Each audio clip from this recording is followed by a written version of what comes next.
নিজের খাই তো করে কত বুঝাম। দুইটা লোক একসাথে গল্প করতেছে, তো গল্পের ছলে এক লোক আরেক লোককে বলতেছে, ভাই আমরা দুঃখে কষ্ট হোক আর যে কোনো কারণে হোক, প্রয়োজনের তাগিদ হোক বিদেশ করতে হচ্ছে, বিদেশে আসছি, এখানে বিদেশের বাড়ি, খুব পরিশ্রম করি গরমে ঠান্ডায় সব সময়, কিন্তু 1-1.5 বছর 2 বছর পর পর সবাই ছুটিতে যায় বাড়িতে 1-1.5 মাসের জন্য, তাও গরমের সিজনে অধিকাংশ যায়। তা আমার একটা কথা বুঝে আসছে না, সেটা হলো এই লোকটা পরিশ্রান্ত, দেশে যায় ঠান্ডা হওয়ার জন্য, কিন্তু ঠান্ডা না হয় সেখানে তো আরো বেশি গরম হয়ে যায়। আরে রুশা, তো করে আর কত বুঝাবো নিজের ভাই। একটা কথা চিন্তা কর, কথায় আছে গরমে গরম কাটে, তার মানে কি জানোস? তার মানে হইলো গরমের তাসির হচ্ছে ঠান্ডা। দুইটা গরম যখন ডবল হিট করে তখন ঠান্ডায় রূপান্তর হয়ে যায়।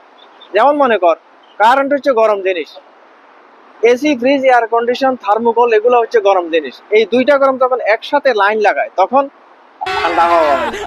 এই ঠান্ডা হাওয়ায় আমরা নিজেকে শীতল করে ফেলি।